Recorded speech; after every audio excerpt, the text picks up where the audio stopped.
Where is this industry going to be in 10 years, and how's it going to change, and what's going to drive it? Well, it's interesting. I think, radio is almost a limiting description of what we do. We're one of the biggest social players out there because people talk to us. So radio started out as the first social medium. If you ever worked in radio, the request line rang all the time, the contest line, the dedication line, people wanted to talk. Today, social's the new telephone. So instead of having the dialogue, we have an omnilog, but that makes us a very big social player. We did the iHeartRadio Music Awards on NBC. We had 14 billion social impressions compared to only 5 for the Academy Awards and only about 3 for the halftime at the Super Bowl. How do you get that much? Because that's what we do, and that's the relationship we have with the audience. And we do events, we do digital. iHeartRadio was the fastest service in the history of the internet, not just apps, to reach 20 million registered users. It's now at 70 million, still setting records. And so we think what we're really in the business of is sound. We're really in the business of the relationship with the consumer around sound, around listening, around hearing. As somebody in the advertising business said, well, when iHeart says I hear with a T on the end, I go, okay, that works too. And I think when I look at the business, I think what we're moving towards, we're getting away from ratings, we're getting into ROI. We're moving away from formulas and we're moving into goals and concepts. What we're really trying to do is build engaged relationships with consumers and not trying to sell them on something. We're trying to connect them to what they would like. And it's understanding products, it's understanding the consumer and making those matches. Data is transforming this business.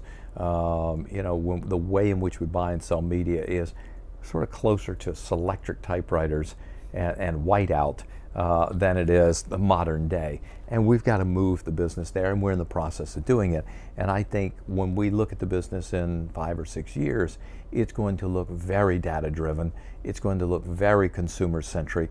It's going to be, I always talk about this wonderful mix of the math, the quantitative stuff, and the magic, which is the creativity that we all bring to it. I mean, I can understand the consumer, but if I'm not very exciting, all this knowledge does me no good. That we've got to know who they are, and then we've got to excite them. We've got to engage them, and that's the magic.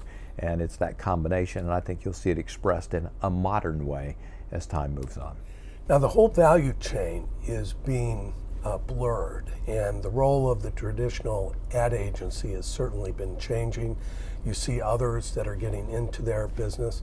If you look at the ad agency business, how about them over the next 10 years? Where do you think they're going to be? I think it's going to be a great time for ad agencies, because when we just have formulas of go buy some spots on radio or TV or some pages in a magazine or the newspaper, the client began going, how hard is that? Why am I paying you so much money? And they began pushing the fees lower and lower and lower. Today, it's like, okay, how do I find that group that's going to buy my Pampers? And by the way, I got 4 different buying groups. Where am I going to find those people? How am I going to put them together? How am I going to motivate them? And by the way, I need to get an ROI. Forget ratings, that's your worry. How do I get, if I want to spend $1, how do I get $4 in sales back or $5? Or I need $10 in sales back. Where can I get that? How can I get? Now you're talking about something that's very complicated. So I don't think the pressure is going to be on the fees to the agencies now. I think the pressure is going to be on the performance. And I think the agencies are building that skill set better than I think anyone's built it. I mean, they are becoming experts on data.